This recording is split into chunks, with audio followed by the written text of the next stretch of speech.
Chancellor Inho Ryu walked into the Galactic Council chambers for the first time as an equal member, rather than an observer. The massive hall contained representatives from over 300 species, each sitting in sections arranged by their traditional alliances and power structures. At the center of the room stood a holographic display showing the current state of the war. The display told a story that would have been impossible 6 months earlier. Sectors defended by human-trained forces showed green markers indicating successful defense. Areas still using traditional galactic tactics showed red markers where void spawn attacks had succeeded. The pattern was clear to everyone in the room. "The statistics are undeniable," announced Prime Coordinator Zelani, the Galactic Council's senior leader. "Human tactical innovations have increased our defensive success rate by 340%. Human technology adaptations have reduced casualties by 60%. Human strategic thinking has enabled our first offensive victories against void spawn forces." Chancellor Ryu had prepared for this moment his entire career. As Earth's first representative to achieve full galactic membership, he carried the hopes and dreams of his entire species. But he also carried the responsibility of changing how the galaxy thought about cooperation and leadership. "Thank you for recognizing Earth's contributions," Ryu said when invited to address the council. "But I want to be clear about something important. We are not here to replace your methods with our methods. We are here to show that combining different approaches creates better results than any single approach alone." Commander Hei-Wan Ko stood in the Joint Operations Center, coordinating the largest military action in galactic history. Around her, officers from dozens of species worked together using hybrid human-galactic procedures. The scene would have been chaos by traditional galactic standards, but it was producing unprecedented results. Status report from all sector commanders. Ko requested through the communication system that connected hundreds of ships across multiple star systems. The reports came back in a mixture of languages, tactical styles, and species-specific observations. Ko's training in human adaptive leadership allowed her to process this complex information flow and make decisions that accounted for the strengths and limitations of each participating species.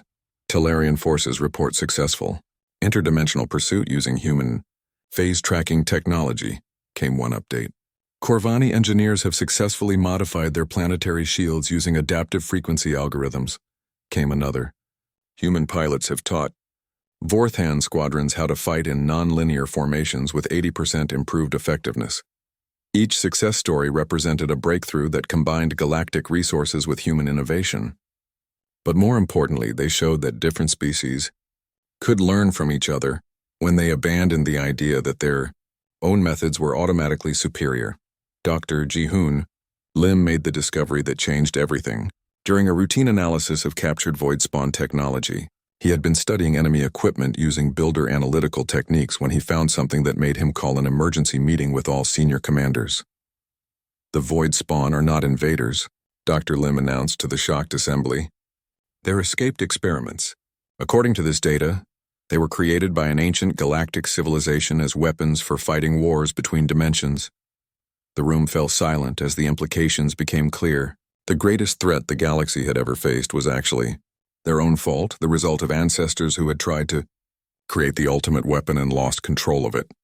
The civilization that created them was destroyed by their own weapons, Dr. Lim continued. But before they died, they managed to imprison the void spawn in a dimensional pocket. That prison has been slowly weakening for millions of years. Our increased use of interdimensional technology may have finally broken it open. Chancellor Ryu watched the galactic representatives struggle with this revelation. Many species prided themselves on their ancient wisdom and superior civilization. Learning that their ancestors had created the current crisis challenged their fundamental beliefs about galactic progress and moral authority. This explains why traditional galactic technology doesn't work against them, observed Commander Ko. The void spawn were specifically designed to counter the weapons and defenses that existed when they were created. They're not just interdimensional entities, they're interdimensional weapons programmed to defeat galactic civilization. The discovery led to heated debates in the council chambers. Some species wanted to suppress the information to avoid panic. Others demanded immediate investigations into which modern galactic technologies might be making the situation worse. A few suggested that maybe the galaxy deserved to be destroyed for the sins of their ancestors. Fighting about blame will not solve our current problem, Chancellor Rao told the arguing representatives. We need to focus on how this knowledge can help us end the threat. The civilization that created the void spawn also created ways to fight them. We need to find those solutions. Dr. Lim's team began searching builder archives for information about the original void spawn war. What they found was both encouraging and terrifying. The builders had developed weapons capable of destroying void spawn permanently. But using those weapons required cooperation between multiple species and the willingness to sacrifice individual power for collective survival. The ancient war was won by an alliance that included species with completely different approaches to technology and warfare, Dr. Lim reported. The builders provided dimensional science. The Christek provided energy manipulation. The Mindari provided biological adaptation, and dozens of other species contributed their unique capabilities. Commander Ko realized what this meant for the current conflict. They're telling us that winning requires true cooperation, not just coordination. Each species needs to contribute their best abilities while learning from everyone else's strengths. The galaxy had spent thousands of years organizing itself into hierarchical power structures where the most advanced civilizations made decisions for everyone else. But the ancient war had been won by species working together as equals, each contributing something that no other species could provide. Chancellor Ryu proposed a radical restructuring of Galactic Military Command. Instead of traditional hierarchies based on technological advancement or political power, he suggested organizing forces around complementary capabilities. Human adaptability would coordinate with Talarian precision, Corvani strength would support Vorthan speed, and every species would contribute according to their unique abilities. This is not how galactic society has ever operated, protested several council members. How can we trust species to work together without proper authority structures? The same way humans learn to trust you, Ryu replied, by recognizing that survival depends on cooperation, not control. The Void Spawn were created by a civilization that believed they were superior to everyone else. If we want to avoid their fate, we need to choose a different path. The vote to implement Ryu's proposal passed by the narrowest margin in council history. Many species remained skeptical about abandoning traditional command structures, but the evidence was clear. Human-style cooperative tactics were the only thing that had consistently worked against Void Spawn forces as preparations began for the largest coordinated action in galactic history. Chancellor Ryu reflected on how much had changed since the day Earth was first contacted by the galaxy. Humans had gone from being dismissed as primitive savages to becoming essential partners in galactic survival. But the real victory was not just Earth's recognition as an equal member of galactic society. The real victory was that the entire galaxy was learning to think differently about cooperation, adaptation, and the value of diverse perspectives. The final battle against the Void Spawn would test whether these lessons had been learned well enough to save everyone. Dr. Yan Wu-song had always been fascinated by the impossible. While other scientists worked on practical problems, she spent her time thinking about parallel dimensions in the spaces between realities. Most of her colleagues thought her research was interesting but useless. That changed the day the galaxy's emergency broadcasts began. The messages came through every communication channel at once. The Galactic Council was requesting immediate assistance from all member species. Something was attacking their worlds and their technology could not stop it. The attackers appeared from nowhere, struck without warning, and disappeared before anyone could fight back. They're calling them Void Spawn, reported researcher Mi Young Jang, who had been monitoring galactic communications, ships and creatures that seem to exist partially outside normal space. Galactic weapons pass right through them and their shields offer no protection. Dr. Song studied the attack reports with growing excitement. Everything the galaxy described matched her theoretical work on interdimensional physics. They're not from another planet, she told Admiral Nam during an emergency meeting. They're from another dimension entirely. That's why normal technology doesn't work against them. Lieutenant Boram Shin had been testing Dr. Song's experimental faster-than-light drive when the attacks began. Unlike galactic hyperdrive systems that move through normal space very quickly, Dr. Song's drive actually shifted ships briefly into parallel dimensions where the laws of physics work differently. If these Void Spawn can move between dimensions, Lieutenant Shin said. Maybe we can too. Instead of running away from them, we could chase them back to wherever they come from.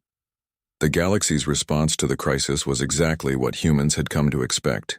The Galactic Council formed committees to study the problem. They organized meetings to discuss possible solutions.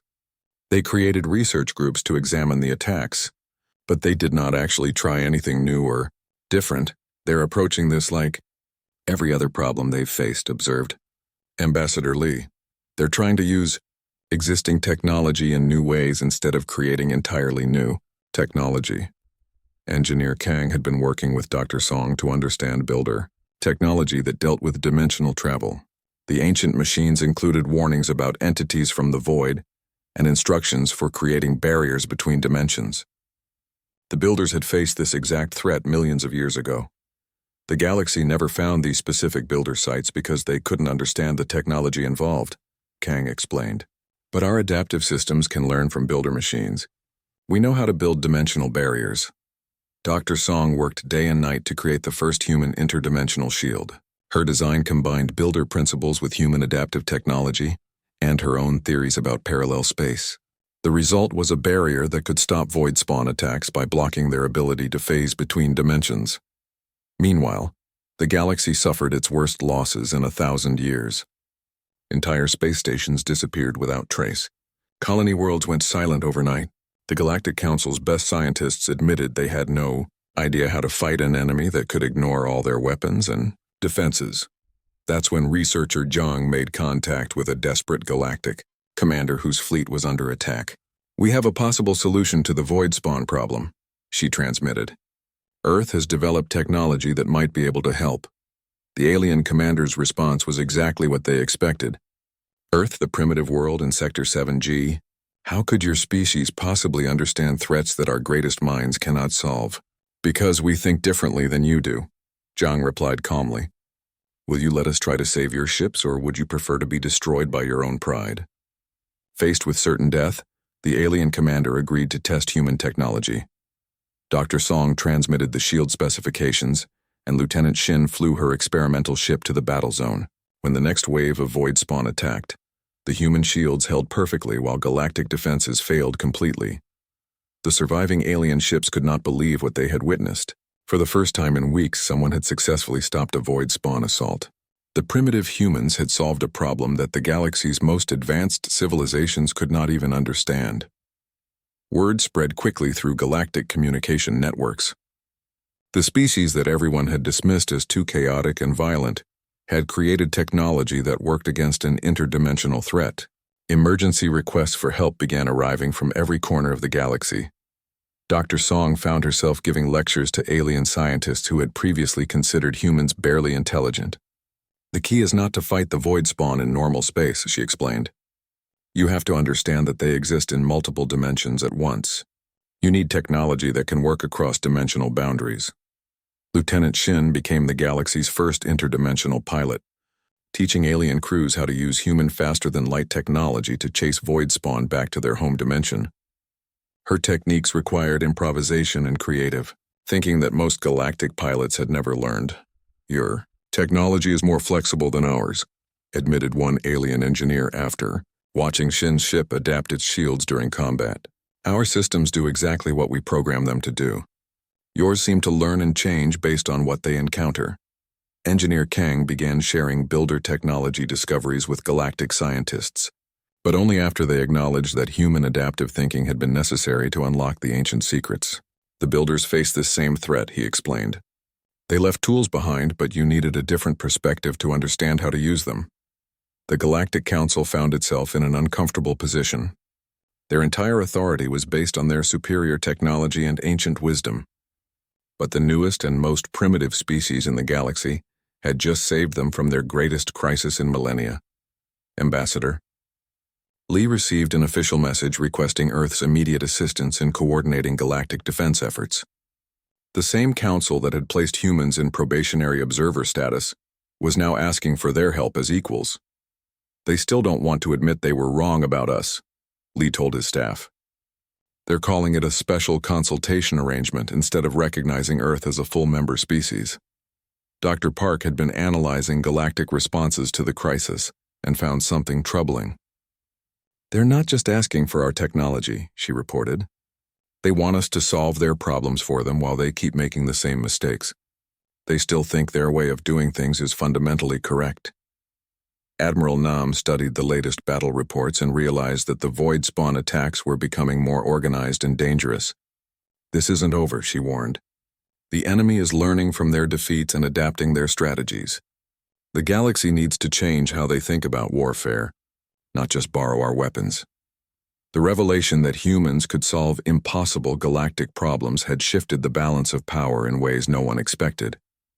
But as Dr. Song continued to study void spawn behavior, and Lieutenant Shin led more interdimensional missions, they began to understand that the real challenge was not just stopping the attacks. The galaxy would need to learn that survival required more than superior technology.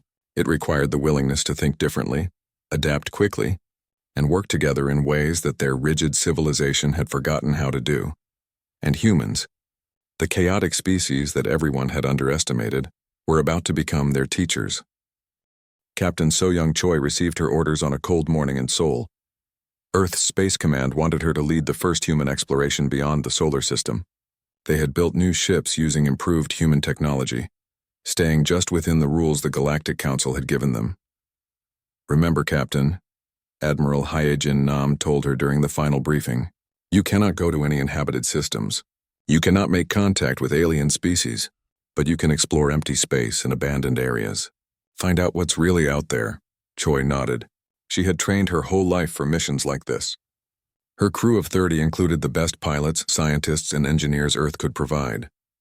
They would spend 6 months exploring the galaxy's forgotten corners while staying invisible to alien authorities. Meanwhile, engineer Jin-Woo Kang worked day and night in his secret laboratory. He had spent 2 years studying the alien technology found in the watching device. Most of it was far beyond human understanding, but Kang had noticed something interesting.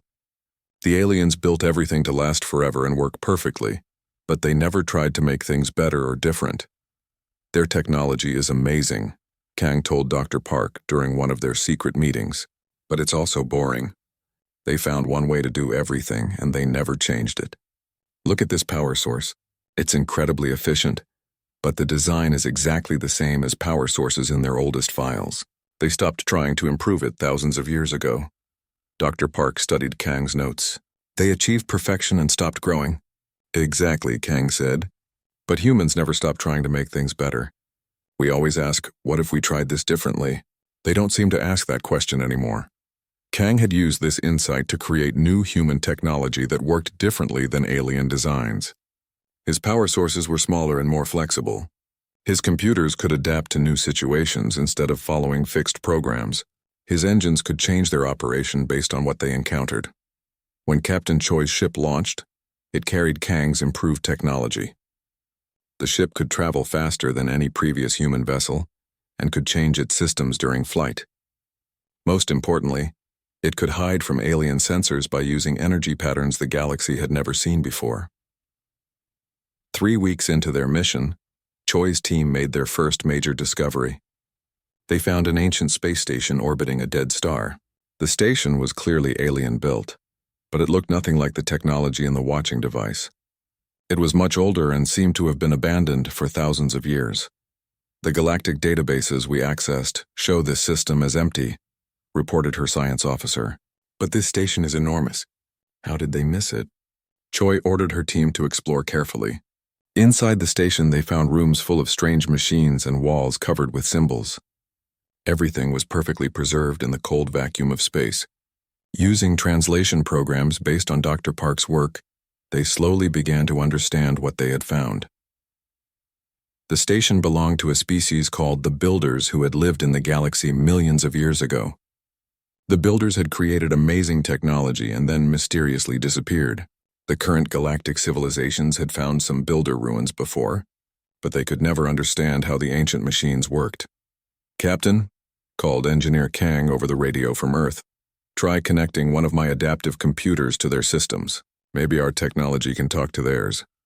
When Choi's team made the connection, something incredible happened. The ancient machines came to life for the first time in millions of years. Lights began flashing, computers started working, and hidden rooms opened throughout the station. The human adaptive technology could interface with builder systems because it was flexible enough to learn their language. The galactic species couldn't do this because their technology is too rigid, Kang explained to Admiral Nam. They tried to force builder technology to work like their own. We let it teach us how it wants to work instead. Over the next several months, Captain Choi's team discovered 3 more builder sites. Each one revealed new secrets about the ancient civilization and their advanced technology. The builders had created machines that could think and adapt, sources of unlimited clean energy, and transportation systems that moved faster than anything the current galaxy possessed. Meanwhile, Ambassador Lee continued his diplomatic work with the Galactic Council. Every month he sent reports about Earth's peaceful activities and requested permission to share human scientific discoveries. Every month the Council replied with the same message: humans were still too primitive and would remain under observation. They won't even read our reports carefully, Lee told his staff. They've decided what we are, and nothing we say will change their minds. They think they already know everything about human capabilities. Dr. Park had been studying galactic science databases and found the same pattern Engineer Kang had noticed. They're incredibly advanced, but they haven't had a major breakthrough in over 1,000 years, she reported. They keep improving their existing technology, but they don't create anything truly new. This gave Admiral Nam an idea. If they won't listen to our words, maybe they'll pay attention to our actions. Let's keep our discoveries secret for now. Let them keep thinking we're primitive while we learn everything we can. Earth scientists began working together in ways the galaxy had never seen. Instead of competing with each other, they shared all their discoveries freely. Engineers from different countries worked on the same projects. Scientists who spoke different languages collaborated through translation programs. The whole planet became one giant research team. The Galactic Council watched Earth through their monitoring systems and saw exactly what they expected to see. Humans were still fighting small conflicts, still struggling with poverty and disease, still seeming chaotic and disorganized. The aliens did not notice the quiet revolution happening in human science and technology. They did not see the breakthrough discoveries in builder technology. They did not notice the new human ships exploring ancient ruins. They did not realize that human adaptive thinking was solving puzzles that had confused galactic scientists for millennia. Captain Choi returned from her 4th mission with news that changed everything. Her team had found a builder facility that was still partially active. The ancient machines had shared a warning message about something they called the darkness, between spaces that would someday threaten all life in the galaxy. The builders built their technology to fight something terrible, Choi reported, something that exists outside normal space and time. They disappeared while trying to stop it, but they left tools behind for whoever came after them. Engineer Kang studied the builder warning systems. According to this, the threat is still out there. The builders thought it would return someday when the galaxy was least prepared for it. Admiral Nam looked at the evidence and made a decision that would change human history. Keep studying everything we can. If this threat is real, the galaxy will need every advantage they can get. And when that day comes, they'll discover that the primitive humans they dismissed might be their best hope for survival. The aliens continued to underestimate Earth, never imagining that the species they considered too chaotic and violent was quietly becoming the galaxy's hidden experts on its greatest ancient mystery. Commander Dae-ho Kim stared at the strange metal object floating in space. His ship had been on a routine mission to check the outer edges of the solar system when they found it. The object was perfectly smooth and shaped like a crystal. It did not match any human technology. "Sir, we're picking up energy readings from inside," said his communications officer. "It's been watching us." Dae-ho felt his stomach drop. Something had been watching Earth and they never knew about it. He ordered his team to carefully bring the object aboard their ship. When they opened it, they found computers and cameras that had been recording everything about Earth for hundreds of years. Back on Earth, Dr. Yunbi Park studied the alien technology day and night. She was one of the world's best scientists who studied life from other planets. The computers contained files about Earth written in strange symbols. When she finally broke the code, she could not believe what she read. The files called Earth Sector 7G and described humans as too violent and chaotic for galactic society. The writers talked about humans like they were dangerous animals that needed to be kept away from. civilized worlds. They had been watching Earth for 300 years, waiting to see if humans would become peaceful enough to join the galaxy. They think we're savages, Dr. Park told the World Council during an emergency meeting. According to these files, there's a whole galaxy full of different alien species working together. They have faster-than-light travel, unlimited energy, and technology we can barely imagine. But they won't talk to us because they think we're too primitive and violent. The World Council decided to try making contact anyway. They chose Ambassador Taemin Lee, Earth's most skilled diplomat, to represent humanity. Lee had spent his career bringing enemies together and solving conflicts that seemed impossible. If anyone could convince the aliens that humans deserved respect, it was him. Lee used the alien communication technology found in the watching device to send a message to something called the Galactic Council. His message was simple and honest. He explained that humans had learned about the galaxy and wanted to join as peaceful members.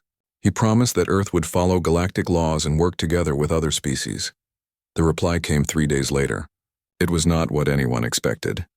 "Greetings, inhabitants of Sector 7G," the message began. "We acknowledge your attempt at communication. After careful consideration of your species development, we offer you probationary observer status within the Galactic Federation. You may observe our public communications and learn about galactic society, but you will not be permitted to participate in any decisions or visit other worlds. This status will be reviewed in 50 Earth years." The message continued with a long list of rules. Humans could not travel beyond their solar system. They could not share galactic technology with anyone. They could not try to contact other member species directly. Breaking any of these rules would result in immediate isolation from the galaxy forever. Ambassador Lee read the message again and again, feeling angry and insulted. The aliens were treating humans like children who needed to be punished. 50 years was almost a whole human lifetime. By the time the Galactic Council reviewed Earth status, Lee would probably be dead. "They're putting us in a corner like bad students," Lee told Commander Kim and Dr. Park during their private meeting. "They want us to sit quietly and watch while they decide if we're good enough for them." Dr. Park looked at the alien technology she had been studying. "There's something strange about their attitude," she said. "Their files show they've been watching us for 300 years, but they only focus on our wars and conflicts. They ignore everything else we've accomplished. They don't mention our art, our science, or how we take care of each other." Commander Kim nodded. "They see what they want to see. They've already decided we're violent, so that's all they look for. They probably think their way of doing things is the only right way." The three of them realized that the galaxy had made up its mind about humans without really understanding them. The aliens looked at Earth's history of wars and decided that humans were too dangerous. They did not see that humans also created beautiful music, helped strangers in need, and worked together to solve problems. They did not understand that human strength came from facing challenges, not avoiding them.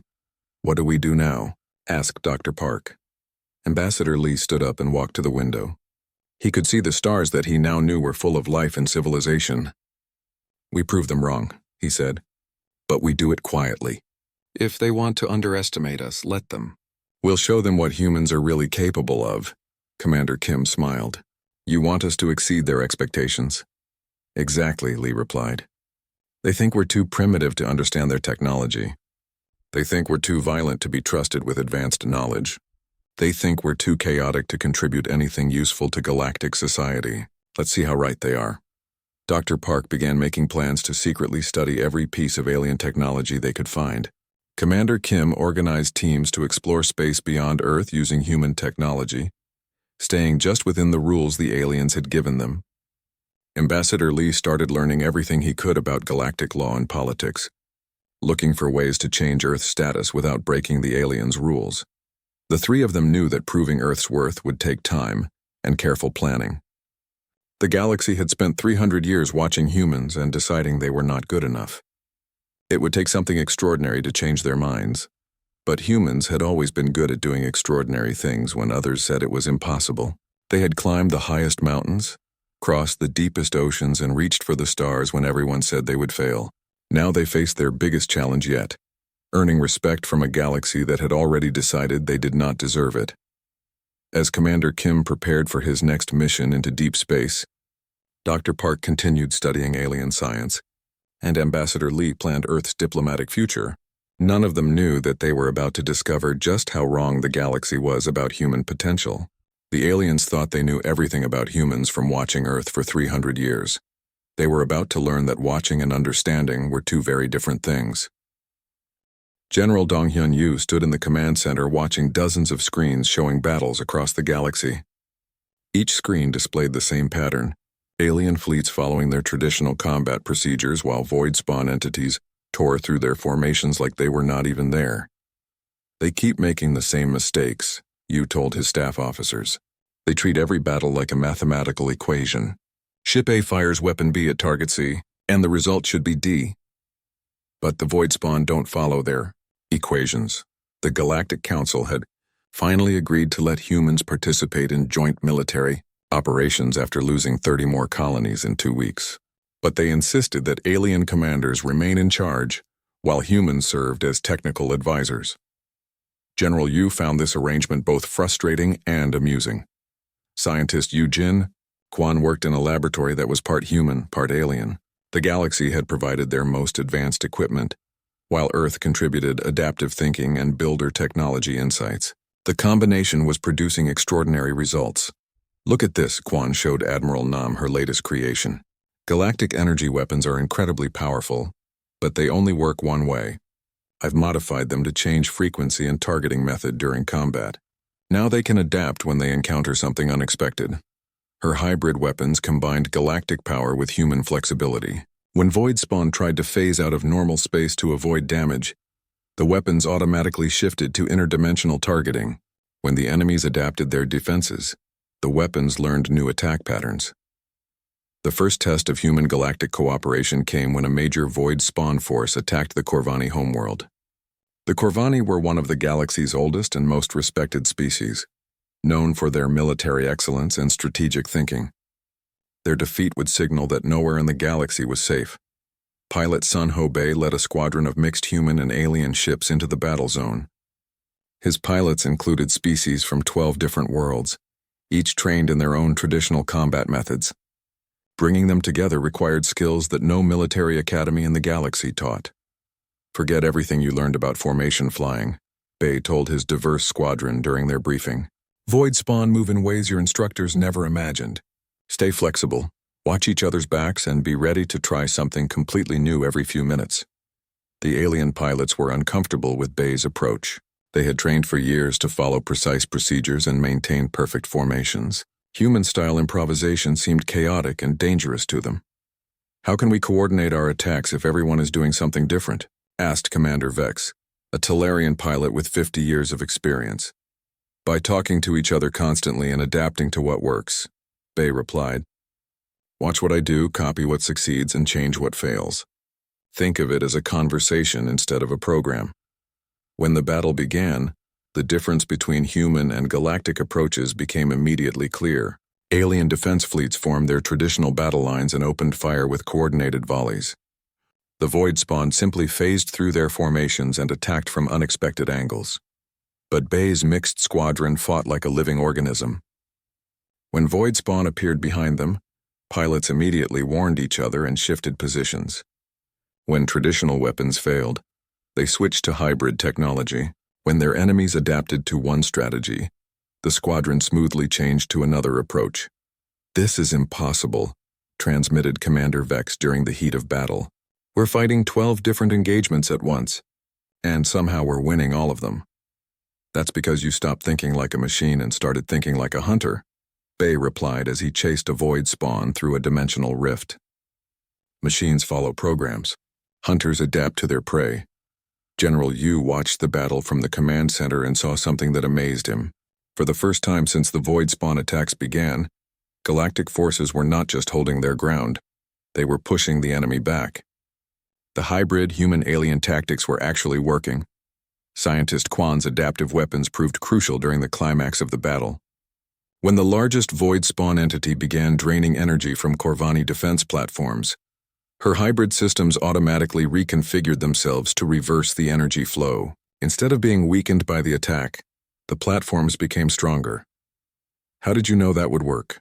Asked a Corvani engineer after the battle ended in victory. I didn't, Quan admitted. But I designed the systems to learn from whatever they encountered. They figured out the solution themselves while fighting. The victory at Corvani sent shockwaves through galactic society.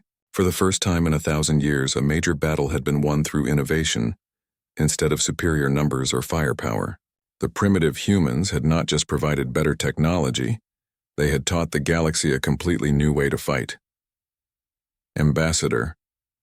Lee found himself suddenly popular among galactic diplomats who had previously ignored his communications. Requests for meetings came from species that had never bothered to learn Earth's location.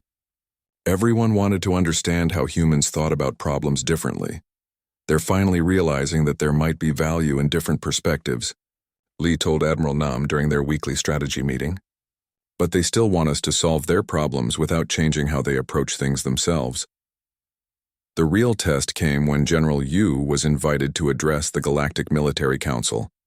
For 3,000 years, this group had made decisions about galactic defense using the same traditional methods. They were about to hear suggestions that challenged everything they believed about warfare. Your current strategy treats war like engineering, Yu told the assembled alien generals. You design a solution, implement it perfectly, and expect predictable results. But war is not engineering. It's a conversation between opponents who are both trying to outsmart each other. The alien commanders struggled to understand his point.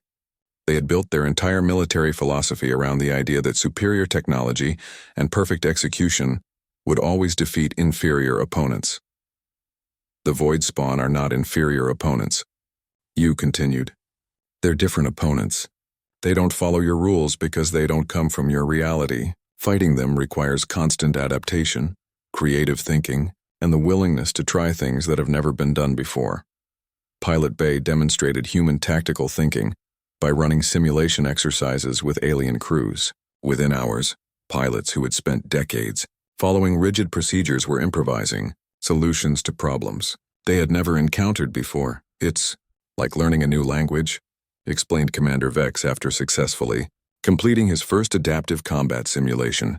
At first it feels wrong and dangerous, but then you realize you can express ideas that were impossible before. The galaxy was beginning to understand that humans offered more than just new technology or different tactics. They represented a fundamentally different way of approaching challenges, one that emphasized adaptation over perfection, creativity over procedure, and cooperation over hierarchy. But as news of the Corvani victory spread throughout galactic space, monitoring stations detected troubling signs. The Void Spawn were not retreating or giving up. Instead, they were gathering in larger numbers and developing new attack methods. The enemy was learning and adapting just as quickly as the defenders were. The real war was about to begin.